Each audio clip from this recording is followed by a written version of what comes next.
السلام علیکم ورحمۃ اللہ وبرکاتہ۔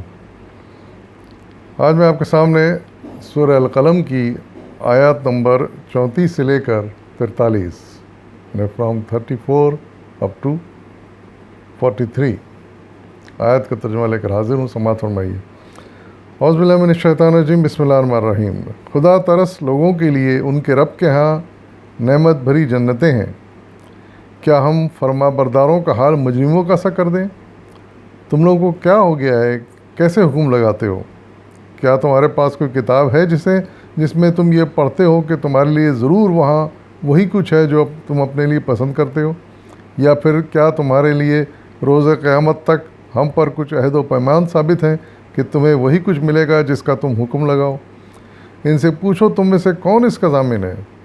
پھر ان کے ٹھہرائے ہوئے کچھ شریک ہیں جنہوں نے اس کا ذمہ لیا ہو۔ یہ بات ہے تو لائیں اپنے شریکوں کو اگر یہ سچے ہیں۔ جس روز سخت وقت آ پڑے گا اور لوگوں کو سجدہ کرنے کے لیے بلایا جائے گا تو یہ لوگ سجدہ نہ کر سکیں گے۔ ان کی نگاہیں نیچی ہوں گی، ذلت ان پر چھا رہی ہوگی۔ یہ جب صحیح سالم تھے اس وقت انہیں سجدے کے لیے بلایا جاتا تھا اور یہ انکار کرتے تھے۔ صدق اللہ العظیم۔ ان آیات میں سب سے پہلے اللہ تعالیٰ نے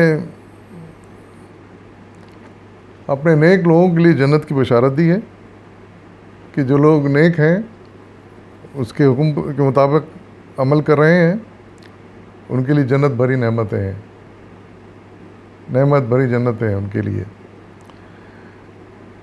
یعنی ہمیشہ کے لیے اچھی زندگی کا اللہ تعالیٰ بشارت دے رہے ہیں۔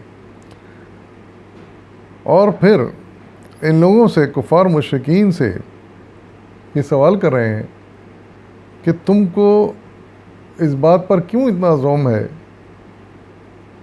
کہ تم خدا کے محبوب بندے ہو؟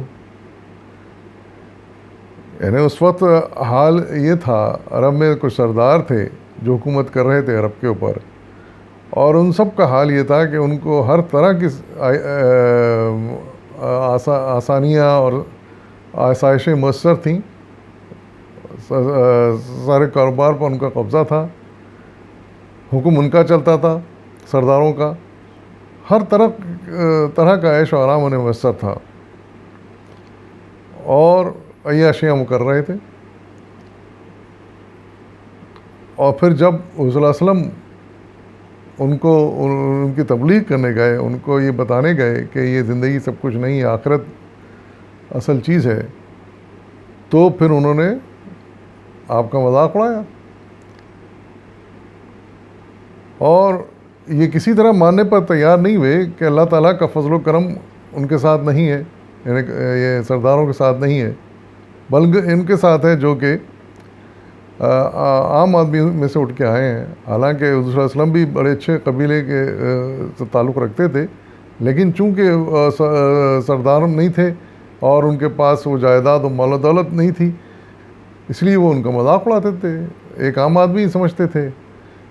تو یہ ان کو بڑا زوم تھا کہ یہ جو نعمتیں ملی ہوئی ہیں ہمیں، جس سے ہم عیاشیاں کر رہے ہیں اور ہمیں حکومت حاصل ہے عرب کے اوپر، تو یہ اللہ تعالیٰ کا فضل و کرم ہے ہمارے اوپر، اور نہ صرف یہاں بلکہ آخرت میں بھی ہم ہی سرخرو ہوں گے۔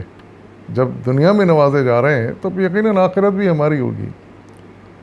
محروم اگر رہیں گے تو یہ لوگ رہیں گے جو خواہ مخواہ اپنا وقت ضائع کرتے پھر رہے ہیں اور نصیحتیں لے کے آ گئے ہیں اپنی طرف سے گڑ گڑ کے، تو اس طرح کی باتیں کیا کرتے تھے۔ اس کے جواب میں اللہ تعالیٰ ان سے 3 سوال کر رہا ہے۔ پہلا سوال یہ ہے کہ کیا اللہ تعالیٰ نے تم سے کوئی وعدہ کیا ہے؟ کیا اللہ تعالیٰ کا کوئی وعدہ تمہارے پاس موجود ہے، زبانی یا لکھا ہوا؟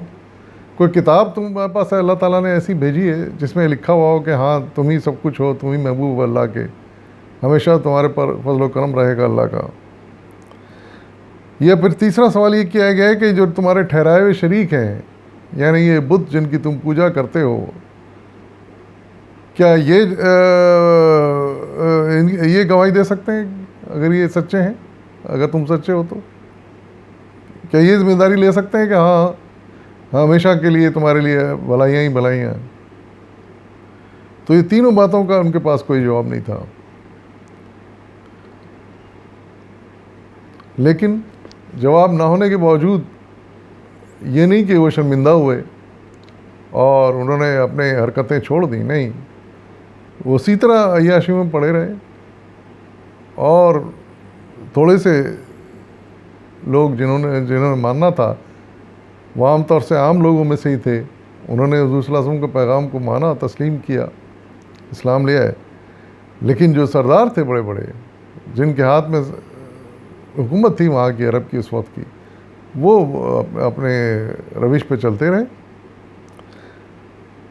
اور خدا کے آگے سجدہ کرنے کے لیے تیار نہیں ہوئے، ایک خدا کے آگے. تو ان لوگوں کے لیے پھر یہ وارننگ دی جا رہی ہے کہ قیامت کے دن سب کو کہا جائے گا کہ اللہ کے آگے جھک پڑو. یہ بات حدیثوں میں بھی آئی ہے. سب کو کہا جائے گا، پورے انسانوں کو، کہ اللہ کے آگے جھک پڑو. تو وہ لوگ جنہوں نے زندگی میں اللہ کی عبادت کی ہے، اپنی زندگی میں اللہ کے آگے جھکتے رہے ہیں، وہ بے اختیار جھک جائیں گے. انہیں کوئی مشکل پیش نہیں آئے گی، کیونکہ عادی تھے، وہ سجدہ کرنے کے عادی تھے اللہ کو. پورا یقین تھا، اعتماد تھا ان کو، زندگی بھر اسی ایمان پر قائم رہے. لیکن یہ کفار مشرکین جو ایک اللہ کے آگے سجدہ کرنے کو معیوب سمجھتے تھے اور بڑے فخر کے ساتھ دوسرے خداؤں کی پوجا کرتے تھے، ان کے آگے جھکتے تھے، ان کے سجدہ کرتے تھے، ان کی پیٹھیں اکڑ جائیں گی، ان کی پیٹھیں تختہ بن جائیں گی اس قیامت کے دن. یہ جھک نہیں سکیں گے اور سجدہ کرنے سے محروم رہیں گے. تو یہ سمجھ لیجیے کہ ان کا آخری دلیل ہوگی کہ ہاں دیکھو، تمہارا دنیا میں یہ حال تھا، اس لیے آج آخرت میں بھی تمہارا یہ حال ہے. اس وقت وہ انکار کرتے تھے جب تم صحیح سالم تھے، سجدہ کرنے کو کہا جاتا تھا تم مانتے نہیں تھے، انکار کرتے تھے. تو آج تمہارا یہ حشر ہے کہ تم اگر چاہ بھی رہے ہو تو تم نہیں کر سکتے. تو یہ وہ انجام ہوگا کفار مشرکین کا کہ جس کے بارے میں تصور کر کے ہی بہت ہی افسوس ہوتا ہے کہ یہ کس ذلت سے گزریں گے، یہ لوگ کس ذلت سے مبتلا ہو جائیں گے. اندازہ لگائیے، پوری انسانیت میں بے شمار نیک لوگ بھی ہوں گے جو اللہ کے آگے بے اختیار سجدے میں جھکے ہوں گے، اور یہ اکڑے کھڑے ہوں گے کیونکہ سجدہ کر ہی نہیں پائیں گے.